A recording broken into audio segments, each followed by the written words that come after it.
Give me fuel, give me fire, give me that which I desire. They set out to conquer the world. We had the songs, we had the attitude, we had the fire. We were determined to kick people's ass, and we did. And made their own rules along the way. And nobody's gonna sit down and tell me what Metallica is about or how it's supposed to be. From the heights of excess. Beer, pal. We were just getting as drunk as possible, as many girls as possible. Destroying dressing rooms, getting in fights, shooting guns off at hotels. We were pretty much inebriated 24 hours a day. To the brink of destruction. You're just sitting here being a complete. Well, these guys had all this buried tension, and they just started boiling over. I was just left wondering, do we even have a band? And back on top again. Metallica is in a real good mood tonight.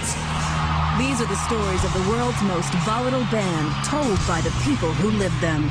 Every time we made two people happy, we pissed somebody else off. When we get in and play music, the world could be on fire, and we would be fine. Get on the train with us and hold on tight, because we don't stop, we go hard. When Metallica ruled the world. In a world where only speed metal, soul, and hairspray, what's a crime, are teens were taken over and turned into headbangers, and so began a time of pure Alcoholica, where only the Sandman, Rain, and thrash was the name of the game. When Metallica ruled the world. Metallica just started out being basically James and Lars. James came from a very strict background and grew up in a suburb of Los Angeles, Downey, Norwalk area.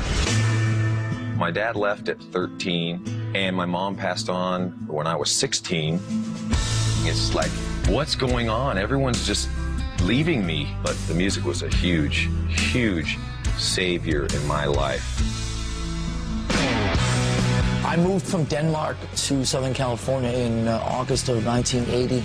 I was 16 and sort of fooling myself into believing that I was going to follow in my father's footsteps, be a professional tennis player. But within 5 minutes of being in LA, it was all about the music in England.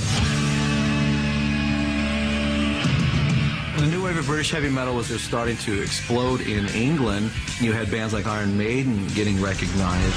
Diamond Head, Angel Witch, Tigers of Pantang, Venom, full-on metal bands, back when they were really metal. So I became kind of obsessed with all of it, and I threw the tennis racket, burned them probably, and kind of started fiddling with the drums. And he was always like, I'm going to start a band. We're like, yeah, sure you are, Lars.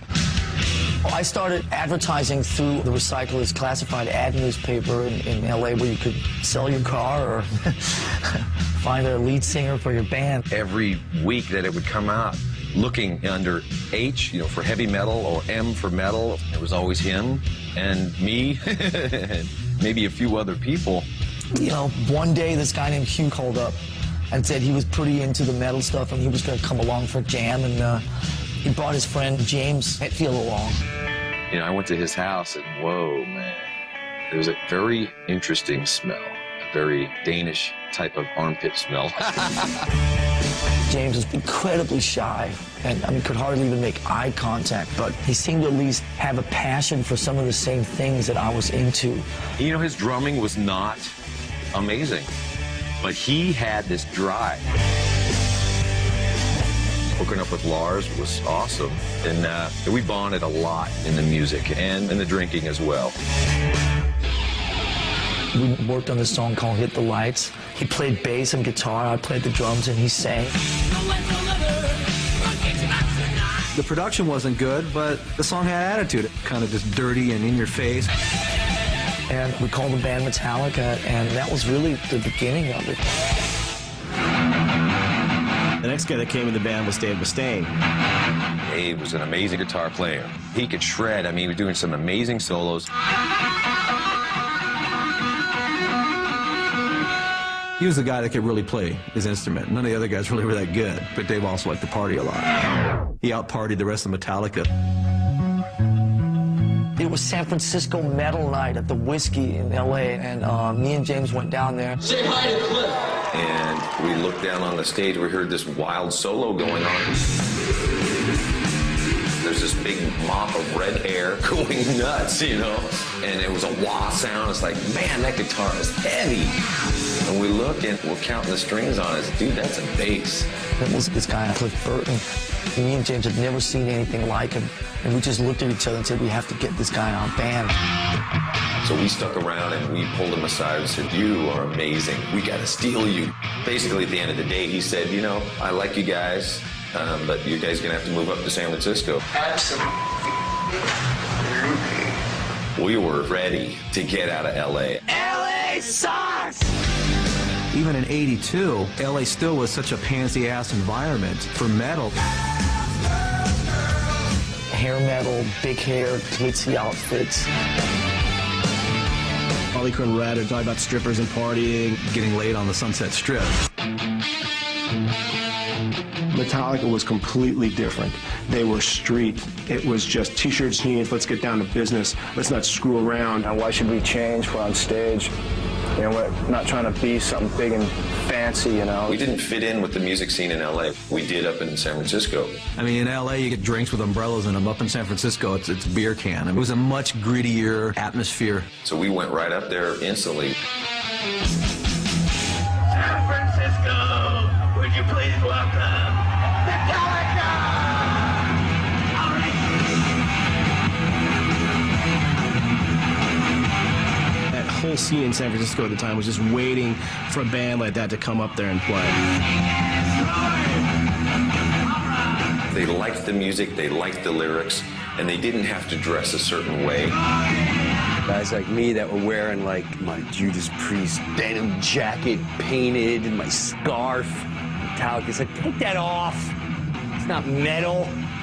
Just hang out. We made a demo tape, and I just sat there and sent it to 20 people. And then those 20 people each sent it to another 10 people. Somebody came into our store, Rock and Roll Heaven, East Brunswick, New Jersey, and basically handed off a cassette for us to play. And the second we heard the first notes, we were blown away.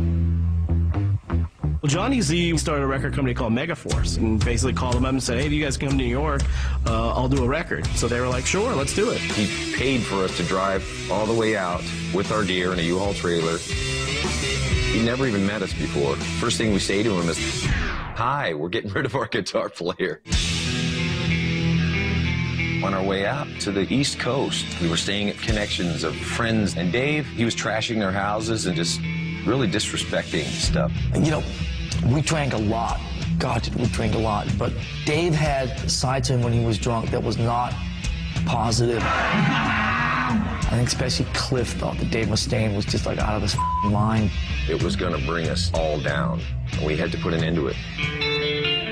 If you ever wake up and the other 3 band members are sitting, you know, within 2 feet of you, staring at you as you're rubbing sleep out of your eye, it's probably not a good sign. And that was what Dave awoke to that morning. We had the bus ticket in hand. Dude, we've got to let you go. Gave him 15 minutes to get his things together, and then put him on a bus and then back to California. Probably not the nicest way to do it, but that's what we knew.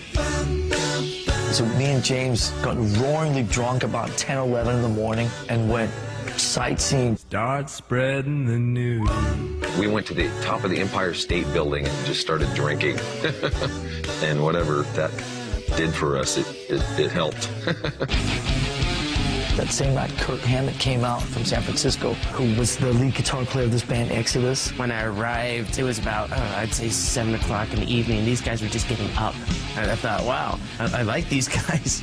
He set up his gear. We played Seek and Destroy, and about halfway through Seek and Destroy, I remember me and James looked at each other and kind of just nodded, and we knew that it was the right thing. They never really told me that I got the job or I was in the band, you know. I just kind of went along with the ride, and all of a sudden I had about, I don't know, 10, 12 gigs under my belt. Kirk, when he first came in, he looked like a guy he was really shell-shocked. Within the first 2 or 3 weeks I was in the band, I found myself getting in between Lars and James. I can remember us just drinking, and all of a sudden Lars and James getting into it. James pushed Lars, and Lars fell into his drum kit. And Lars got up and started running toward James and tackling him. And me getting up and going, hey, whoa here, guys, come on. Little did I know that that would be something I would be doing on numerous occasions over the next 20 years.